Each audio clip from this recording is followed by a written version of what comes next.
साल की शुरुआत से लेकर के साल के दूसरे हफ्ते तक दिल्ली का तापमान जिस तरीके से 1 डिग्री तक पहुंच गया था, उससे आज राहत जरूर मिली है। सुबह के वक्त दिल्ली के अंदर न्यूनतम तापमान 7.4 डिग्री जो है वो दर्ज किया गया है। मौसम विभाग की माने तो अगले 2 से 3 दिन तक मौसम में जिस तरीके से लगातार गलन वाली ठंड देखने को मिल रही थी, उससे राहत मिलेगी और मौसम में अच्छी खासी बढ़त जो है वो देखने को मिलेगी। इसके साथ साथ शीतलहर से भी थोड़ी राहत जरूर मिलेगी। लखनऊ का दृश्य है वो देखिए, घना कोहरा चारों तरफ फैला हुआ है। सुबह से कोहरे का असर ये कि हाथ को हाथ नहीं दिख रहा था, लेकिन अब थोड़ा कोहरा कम हुआ है। जो विजिबिलिटी है वो 50 से 200 मीटर के आसपास रहने की उम्मीद है। जो ठंड है वो 7 जो है मिनिमम टेम्परेचर है इस वक्त, और गलन काफी ज्यादा है, हवा में गलन है। लोग लेकिन इस वक्त आप देख सकते हैं कि चारों तरफ निकल के दिखाई दे रहे हैं, लेकिन जो पश्चिमी उत्तर प्रदेश का इलाका है, जहां पर पहाड़ों से सटता हुआ इलाका है, तराई है, उन इलाकों में ठंड बेहद ही ज्यादा है। तो ये लखनऊ का दृश्य है। सुबह से सूर्य के दर्शन नहीं हुए हैं। कश्मीर घाटी में लगातार ठंड का प्रकोप जारी है।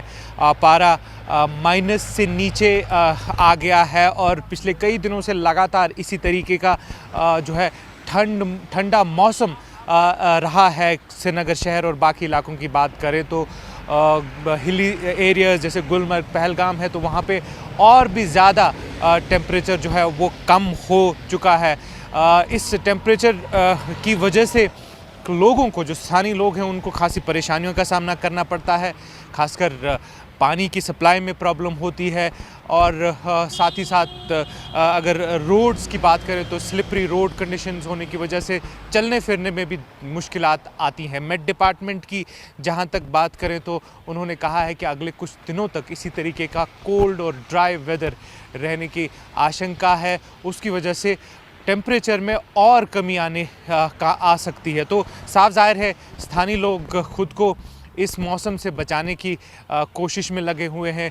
लोग कोशिश कर रहे हैं कि जैसे भी हो सके अपने आप को जो है गर्म रखें, ज़्यादा कपड़े पहने और साथ ही साथ हीटिंग का अरेंजमेंट जो है अपने घरों में करते नज़र आते हैं। लद्दाख में सबसे ज्यादा ठंड जाड़े के मौसम में पड़ती है और अधिकतर तापमान दिसंबर से लेकर मार्च तक 0 से नीचे ही रहता है। उसे भले ही लाख नुकसान हो, लेकिन एक फायदा तो जरूर है। यहां पर जहां पर भी कहीं पानी होता है वो जम जाता है, और खासतौर से युवाओं और विंटर स्पोर्ट्स का शौक रखने वालों के लिए वो बिन मांगी मुराद होती है।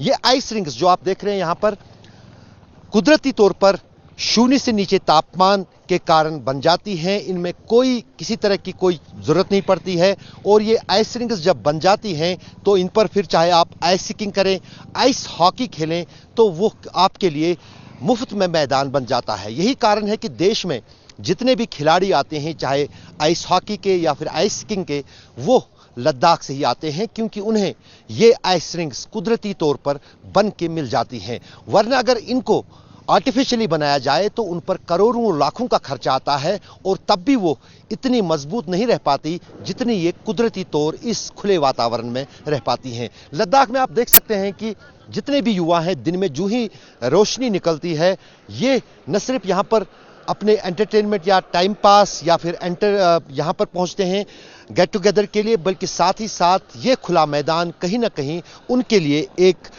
जो है समय बिताने के लिए एक कारण भी बन जाता है, और साथ ही साथ खेल में अपने आप के अनुभव को बढ़ाने के लिए भी एक साधन।